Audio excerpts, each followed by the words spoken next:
നമസ്കാരം പ്രിയമുള്ളവരെ. CPIയിൽ നിന്ന് കോൺഗ്രസിലെത്തിയ യുവ വനിതാ നേതാവ്, പത്തനംതിട്ട ജില്ലയിലെ യുവ വനിതാ നേതാവ് ശ്രീനാദേവി കുഞ്ഞമ്മയെ കോൺഗ്രസ് നിയമസഭാ തിരഞ്ഞെടുപ്പിൽ പരിഗണിക്കുന്നു എന്ന വാർത്ത കോൺഗ്രസുമായി ബന്ധപ്പെട്ട വൃത്തങ്ങളിൽ നിന്ന് ലഭിക്കുന്നുണ്ട്. പ്രത്യേകിച്ചും ശ്രീനാദേവി കുഞ്ഞമ്മയെ നമുക്കറിയാം, അവർ ഇപ്പോൾ ചാനൽ ചർച്ചകളിലും മറ്റുമൊക്കെ വളരെ ആക്റ്റീവായി പങ്കെടുക്കുന്നുണ്ട്. കോൺഗ്രസിന് അടുത്ത കാലത്ത് കിട്ടിയ ഒരു അസറ്റ് ആണ് ശ്രീനാദേവി കുഞ്ഞമ്മ എന്ന കാര്യത്തിൽ സംശയമില്ല. അവർ CPIയിൽ നിന്ന് കോൺഗ്രസിലെത്തുമ്പോൾ കോൺഗ്രസ് ജില്ലാ നേതൃത്വം, പത്തനംതിട്ട ജില്ലാ നേതൃത്വം അവർക്ക് ഉറപ്പുള്ള ഒരു ജില്ലാ പഞ്ചായത്ത് ഡിവിഷൻ നൽകുവാൻ തയ്യാറായിരുന്നു. പക്ഷേ അവരാവശ്യപ്പെട്ടത് താൻ നേരത്തെ CPIയിൽ നിന്ന് മത്സരിച്ചു വിജയിച്ച പള്ളിക്കൽ ഡിവിഷൻ മതി തനിക്ക് മത്സരിക്കാൻ എന്നായിരുന്നു. അവർ ആ ഡിവിഷനിൽ നിന്ന് കടുത്ത മത്സരത്തിന് ശേഷം കോൺഗ്രസിന് വേണ്ടി CPIയിൽ നിന്ന് ആ സീറ്റ് പിടിച്ചെടുക്കുകയായിരുന്നു.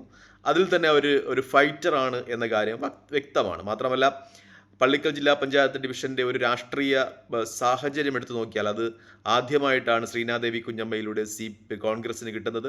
CPIക്കും CPMനും വലിയ മേധാവിത്വമുള്ള പള്ളിക്കൽ പഞ്ചായത്തിലെ 44 ഡിവിഷനുകൾ ഉൾപ്പെടുന്ന ആ ജില്ലാ പഞ്ചായത്ത് ഡിവിഷൻ പിടിച്ചെടുക്കുമ്പോൾ തന്നെ അറിയാം ശ്രീനാദേവി കുഞ്ഞമ്മയുടെ ഒരു കാലിബർ. അവർക്ക് മത്സരിച്ചു വിജയിക്കുവാൻ സാധ്യതയുള്ള, ജനങ്ങളെ സ്വാധീനിക്കുവാൻ കഴിയുന്ന രീതിയിലുള്ള വാക്ചാതുര്യവും മറ്റും സ്വന്തമായിട്ടുള്ള ഒരു വ്യക്തിത്വമാണ് എന്ന്. അതുകൊണ്ട് തന്നെ അവർ സംസ്ഥാന രാഷ്ട്രീയത്തിൽ ശ്രദ്ധിക്കപ്പെട്ടിരുന്നു. പിന്നെ വിവിധ ചാനലുകളിലൊക്കെ വിഷയങ്ങൾ പങ്കെടുത്തുകൊണ്ട് അവർ നടത്തിയ ചർച്ചകൾ ഒക്കെയും പൊതുവെ കോൺഗ്രസ് നേതാക്കന്മാർ ശ്രദ്ധിക്കുന്നതിനിടയായിട്ടുണ്ട് എന്ന് തന്നെയാണ് വിശകലനങ്ങളിലൊക്കെ വരുന്ന ഒരു കാര്യം. വ്യക്തമായും ശക്തമായും തൻ്റെ വാദഗതികളെ വളരെ നല്ല ഭാഷയിൽ അവതരിപ്പിക്കുവാൻ ശ്രീനാദേവി കുഞ്ഞമ്മയ്ക്ക് കഴിയുന്നു എന്ന് തന്നെയാണ് റിപ്പോർട്ടുകളൊക്കെയും സൂചിപ്പിക്കുന്നത്. അത് കോൺഗ്രസ് നേതാക്കൾ മുഖവിലേക്ക് എടുത്തിട്ടുണ്ട്. അവരെ ഒരുപക്ഷെ ആറന്മുളയിൽ നിന്ന് വീണ ജോർജിനെതിരെ മത്സരിപ്പിക്കുവാനുള്ള സാധ്യത തെളിഞ്ഞു വരുന്നു എന്ന രീതിയിൽ തന്നെ വാർത്താ നിഗമനങ്ങളൊക്കെയും പുറത്തു വരുന്നുണ്ട്. അതുമല്ലെങ്കിൽ പാലക്കാട് ആണ് അവർക്ക് പറഞ്ഞു കേൾക്കുന്ന മറ്റൊരു സീറ്റ് എന്ന ചില വിശകലനങ്ങളും പുറത്തു വരുന്നുണ്ട്. കാരണം പാലക്കാട് സീറ്റ് എന്ന് പറയുമ്പോൾ ആ സീറ്റിലെ സ്ഥാനാർത്ഥി നിർണയത്തിൽ രാഹുൽ മാങ്കൂട്ടത്തിൻ്റെയും ഷാഫി പറമ്പലിൻ്റെയും ഒക്കെ ഒരു നിലപാട് കൂടി സ്വാധീനിക്കപ്പെടും. അവർ പറയുന്ന സ്ഥാനാർത്ഥികളെ ആയിരിക്കും പാലക്കാട് രാഹുൽ മാങ്കൂട്ടത്തിന് മത്സരിക്കുവാൻ പറ്റാത്ത അവസ്ഥയിൽ അവിടെ നിർത്തുക കോൺഗ്രസ്. അങ്ങനെയാണെങ്കിൽ ശ്രീനാദേവി കുഞ്ഞമ്മയെ ഒരുപക്ഷെ രാഹുൽ മാങ്കൂട്ടത്തിലും ഒപ്പം ഷാഫി പറമ്പിലും അവിടെ നിർദ്ദേശിച്ചേക്കാം എന്ന രീതിയിലുള്ള ചില നിഗമനങ്ങളും പുറത്തു വരുന്നു. പ്രത്യേകിച്ചും രാഹുൽ മാങ്കൂട്ടത്തിൽ ഈ സ്ത്രീ പീഡന വിഷയവുമായി ബന്ധപ്പെട്ട കാര്യങ്ങളിലൊക്കെ, വിവാദങ്ങളിലൊക്കെ കൊടുങ്ങിയപ്പോൾ രാഹുൽ മാങ്കൂട്ടത്തിനെ ന്യായീകരിക്കുന്ന രീതിയിലുള്ള സാമൂഹിക ഇടപെടൽ, സാമൂഹ്യ മാധ്യമങ്ങളുടെ ഇടപെടലും മാധ്യമ ഇടപെടലും ഒക്കെ നടത്തി ശ്രദ്ധേയായ ഒരു വ്യക്തിത്വമാണ് ശ്രീനാദേവി കുഞ്ഞമ്മ എന്നതുകൊണ്ട് തന്നെ രാഹുൽ മാങ്കൂട്ടത്തിലും ഷാഫി പറമ്പിലും ആ മണ്ഡലത്തിലേക്ക് ഒരുപക്ഷെ ശ്രീനാദേവി കുഞ്ഞമ്മയെ നിർദ്ദേശിച്ചേക്കാം എന്ന വാദഗതിയുമുണ്ട്. മറ്റൊന്ന്, കൊല്ലം ജില്ലയിലെ ഏതെങ്കിലും ഒരു സീറ്റുകളിലും അവരെ പരിഗണിക്കുവാനുള്ള സാധ്യതയുണ്ട്. കാരണം കൊല്ലം ജില്ലയിലാണ് അവർ ജനിച്ചത്, പിന്നീട് കല്യാണം കഴിച്ചാണ് പത്തനംതിട്ട ജില്ലയിലേക്ക് പോയത് എന്ന ഒരു വസ്തുതയും ചർച്ച ചെയ്യപ്പെടുന്നുണ്ട്. എന്തായാലും ശ്രീനാദേവി കുഞ്ഞമ്മയ്ക്ക് ഏകദേശം ഒരു 60% സീറ്റ് ഉറപ്പായിട്ടുണ്ട് എന്ന വിശകലനങ്ങൾ തന്നെയാണ് ലഭിക്കുന്നത്. അവരൊരു ഫൈറ്റിംഗ് കാൻഡിഡേറ്റ് ആണ്. അവരുടെ ബോഡി ലാംഗ്വേജും ഒക്കെ അവരുടെ സംസാരവും ഭാഷയും ഒക്കെ വ്യക്തമാക്കുന്നത് അവർ കേരള രാഷ്ട്രീയത്തിന് ഒരു വരദാനമാണ് എന്ന് തന്നെയാണ്. പ്രത്യേകിച്ച് കോൺഗ്രസിൻ്റെ നിലവിലുള്ള വനിതാ നേതാക്കന്മാരുമൊക്കെ ആയിട്ടൊരു കമ്പയർ ചെയ്യുമ്പോൾ വ്യക്തമായ ഭാഷയിൽ കോൺഗ്രസിൻ്റെ നിലപാടുകളെ വിശദീകരിക്കുവാൻ കഴിയുന്നു ഇവർക്ക് എന്നത് ഒരു യാഥാർത്ഥ്യമാണ്. നമ്മൾ അവരുടെ ചാനൽ ചർച്ചകളൊക്കെ കാണുമ്പോൾ, പ്രത്യേകിച്ച് ഞാൻ യൂട്യൂബിലൊക്കെ ശ്രീനാദേവി കുഞ്ഞമ്മയുടെ ചാനൽ ചർച്ചകൾ തിരഞ്ഞു പിടിച്ച് കാണാറുണ്ട്. വളരെ അട്രാക്റ്റീവായ ഭാഷയിൽ പാർട്ടിയുടെ നിലപാടുകളും ഒക്കെ വിശദീകരിക്കുവാൻ കഴിയുന്ന, കമ്മ്യൂണിസ്റ്റ് പാർട്ടിയുടെ അപചയങ്ങളും ഒക്കെ വിമർശിക്കുവാൻ കഴിയുന്ന ഒരു വ്യക്തിത്വം എന്ന നിലയിൽ കോൺഗ്രസ് അവരെ പരിഗണിക്കേണ്ടതുണ്ട് എന്ന് തന്നെയാണ് എൻ്റെയും ഒരു വിലയിരുത്തൽ. പ്രത്യേകിച്ചും കോൺഗ്രസിൻ്റെ നിലവിലുള്ള വനിതാ നേതാക്കന്മാരെയൊക്കെ എടുത്തു കഴിയുമ്പോൾ അവരൊരു ഫൈറ്റിംഗ് കപ്പാസിറ്റി കാണിക്കുന്നില്ല. നമുക്കറിയാം, ബിന്ദുകൃഷ്ണയെ 3 ഇലക്ഷനിൽ പരാജയപ്പെട്ട ആളാണ്. ഷാനിമോൾ ഉസ്മാൻ ഏകദേശം 8, 6, 7 തിരഞ്ഞെടുപ്പുകൾ മത്സരിച്ചിട്ടുണ്ട്.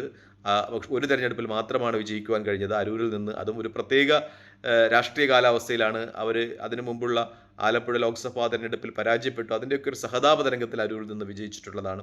അതുപോലെ ജവി മേത്തർ എടുത്താലും ഒരു ഇലക്ഷനിലൊക്കെ വിജയിച്ചു വരുവാനുള്ള കപ്പാസിറ്റി, ഒരു ഫൈറ്റിംഗ് കാൻഡിഡേറ്റായിട്ട് ഒരു സീറ്റ് പിടിച്ചെടുക്കാനുള്ള കപ്പാസിറ്റി ഒക്കെയും ജവി മേത്തർക്കുണ്ടോ എന്ന് ചോദിച്ചാൽ അത് സംശയമാണ്. അവർ രാജ്യസഭയിൽ MP ആയതൊക്കെ നോമിനേഷൻ്റെ പുറത്താണ്. രമ്യ ഹരിദാസൊക്കെ കോൺഗ്രസിൻ്റെ പ്രതീക്ഷയായിരുന്നു. പക്ഷേ അവർ ആലത്തൂരിൽ നിന്ന് മത്സരിച്ച് വിജയിക്കുമ്പോൾ പ്രതീക്ഷയായിരുന്നു. പക്ഷേ ഇപ്പോൾ അവരെ തെരഞ്ഞെടുപ്പ് കൺവെൻഷനിലൊക്കെ കൈതോല പായ വിരിച്ചു എന്ന പാട്ട് പാടുന്നതിനപ്പുറം അവരുടെ പെർഫോമൻസ് ഒന്നും ഒക്കെ ആകുന്നില്ല എന്നത് കോൺഗ്രസ് പ്രവർത്തകരുടെ ഇടയിൽ നിന്ന് തന്നെയുള്ള ഒരു വിമർശനമാണ്. CPMലെയും അവരുടെ സമകാലികയായ നേതാക്കന്മാരെയൊക്കെ, വനിതാ നേതാക്കന്മാരെയൊക്കെ കമ്പയർ ചെയ്ത് നോക്കിയാൽ ഒരു ഗ്രാഫ് ശ്രീനാദേവി കുഞ്ഞമ്മയുടെ ഉയർന്നു തന്നെ ഇരിക്കും എന്നതാണ് വ്യക്തിത്വം. ഇപ്പോൾ ചിന്തോ ജെറാമിൻ്റേതായാലും അവരുടെയൊക്കെ പ്രസംഗങ്ങളും മറ്റുമൊക്കെ കാണുമ്പോൾ അവരുടെയൊക്കെയും ഗ്രാഫിനേക്കാൾ വളരെ ഉയർന്ന രീതിയിലാണ് ശ്രീനാദേവി കുഞ്ഞമ്മയുടെ ഒരു ഗ്രാഫ് എന്ന് പറയാം. ഈവൻ നമ്മുടെ വീണ ജോർജുമായി കമ്പയർ ചെയ്യുമ്പോൾ പോലും ശ്രീനാദേവി കുഞ്ഞമ്മയുടെ ഒരു ഗ്രാഫ് ഉയർന്നു തന്നെ ഇരിക്കും എന്നത് യാഥാർത്ഥ്യമാണ്. വളരെ വ്യക്തമായ ഭാഷയിൽ ജനങ്ങളോട് സംവദിക്കാൻ കഴിയുന്ന, ജനങ്ങളോട് ചേർന്ന് നിൽക്കുവാൻ കഴിയുന്ന ഒരു നേതാവ് തന്നെയാണ് ശ്രീനാദേവി കുഞ്ഞമ്മ എന്ന കാര്യത്തിൽ തർക്കമില്ല. ഇത്രമേൽ നിലപാടുള്ള ഒരു വനിതാ നേതാവിനെ ഒരുപക്ഷെ നമ്മൾ KR ഗൗരിയമ്മയ്ക്ക് ശേഷം കേരളം ആദ്യമായിട്ടായിരിക്കും കാണുന്നത്. ഇത്രമേൽ സ്പഷ്ടമായ ഭാഷയിൽ സംസാരിക്കുകയും നിലപാടുകൾ വിശദീകരിക്കുകയും ചെയ്യുന്ന ഒരു നേതാവ് അത് KR ഗൗരിയമ്മയ്ക്കും സുശീല ഗോപാലിനും ഒക്കെ ശേഷം ആദ്യമായിട്ടുള്ള ഒരാളായിരിക്കും എന്ന കാര്യത്തിലും സംശയമില്ല. എന്തായാലും ശ്രീനാദേവി കുഞ്ഞമ്മയുടെ പേര് ഇപ്പോൾ ആറന്മുളയിലും ഒപ്പം പാലക്കാടും പരിഗണിക്കപ്പെടുന്നു, അല്ലെങ്കിൽ കൊല്ലം ജില്ലയിലെ ഏതെങ്കിലും മണ്ഡലത്തിൽ പരിഗണിക്കപ്പെടുന്നു എന്ന ചർച്ച വരികയാണ്. നമ്മൾ ഈ അടുത്ത കാലത്ത് രാജൻ ജോസഫും ശ്രീനാദേവി കുഞ്ഞമ്മയുമായിട്ടുള്ള വിവാദങ്ങളും പ്രസ്താവനകളും ഏറ്റുമുട്ടലുകളും ഒക്കെ കണ്ടതാണ്. അതിൽ പോലും അവരവരുടെ നിലപാടുകളിലെ സ്പഷ്ടതയും വ്യക്തതയും ഒക്കെ പുറത്ത് കൊണ്ടുവന്നിട്ടുള്ളതാണ്. എന്തായാലും ശ്രീനാദേവി കുഞ്ഞമ്മയെ പരിഗണിക്കപ്പെടുന്നു നിയമസഭാ തിരഞ്ഞെടുപ്പിൽ എന്ന വലിയ വാർത്ത തന്നെയാണ് കോൺഗ്രസുമായി ബന്ധപ്പെട്ട ചർച്ചകളിൽ നിന്നൊക്കെ കിട്ടുന്നത്. അങ്ങനെയാണെങ്കിൽ അവർ ആറന്മുള നിന്ന് മത്സരിക്കുകയാണെങ്കിൽ അവിടെ ചില രാഷ്ട്രീയ മാറ്റങ്ങൾ ഉണ്ടാകുന്നതിന് സാധ്യതയുണ്ട്. കാരണം നായർ സമുദായത്തിൽ നിന്ന് വരുന്ന, ഉണ്ണിത്താൻ സമുദായത്തിൽ നിന്ന് വരുന്ന ഒരാളാണ് ശ്രീനാദേവി കുഞ്ഞമ്മ. ആറന്മുളയിൽ അവിടെ ആ സമുദായത്തിന് വ്യക്തമായ വോട്ട് ബാങ്കുകളുണ്ട്. ഓർത്തഡോക്സ് സഭയിൽ നിന്ന് വരുന്ന ആ സഭയുടെ നോമിനി എന്ന് തന്നെ പറയാവുന്ന ഒരു സ്ഥാനാർത്ഥിയാണ് വീണ ജോർജ് എന്ന കാര്യത്തിൽ സംശയമില്ല. കാരണം വീണ ജോർജിന് രാഷ്ട്രീയ പാരമ്പര്യമില്ല. അവർക്ക് SFIയിലോ DYFIയിലോ ഒന്നും പ്രവർത്തിച്ച് പാരമ്പര്യമില്ല.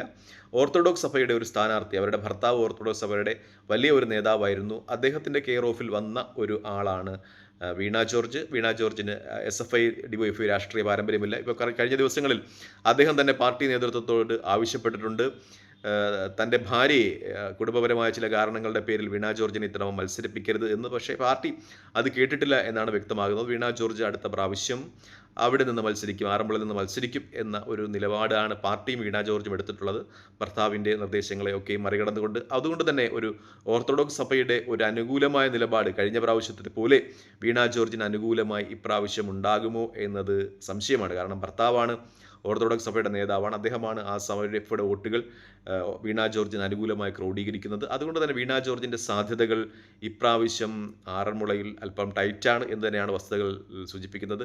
ഒരുപക്ഷെ വളരെ ഫൈറ്ററായിട്ടുള്ള ശ്രീനാദേവി കുഞ്ഞമ്മയുടെ ഒരു സാന്നിധ്യം അവരവരെ മണ്ഡലത്തിൽ കോൺഗ്രസ് സ്ഥാനാർത്ഥിയായി എത്തുന്നത് കോൺഗ്രസിന് ആ മണ്ഡലം പിടിച്ചെടുക്കുന്നതിന് സാധ്യമാകുന്ന രീതിയിലേക്ക് മാറ്റിമറിഞ്ഞേക്കാം. മറ്റൊരു പേര് അവിടെ കേൾക്കുന്നത് ആറന്മുളയിൽ കോൺഗ്രസ് യുവനേതാവ് വിജയ് ഇന്ദുചൂഡിൻ്റെതാണ്, അല്ലെങ്കിൽ അബിൻ വർഗി, ഇപ്പോൾ ശ്രീനാദേവി കുഞ്ഞമ്മ. ഈ 3 പേരായാലും വളരെ ഫൈറ്റിംഗ് കപ്പാസിറ്റി ഉള്ള സ്ഥാനാർത്ഥികളാണ്. ആറന്മുള പ്രാവശ്യം കോൺഗ്രസിനോടൊപ്പം പോരും എന്ന് തന്നെയാണ് സംഭവഗതികളൊക്കെ സൂചിപ്പിക്കുന്നത്. തൽക്കാലം ഈ വീഡിയോ ഇവിടെ വാങ്ങുന്നു. വീഡിയോ കാണുന്നവരെ നന്ദി, നമസ്കാരം, ജയ് ഹിന്ദ്.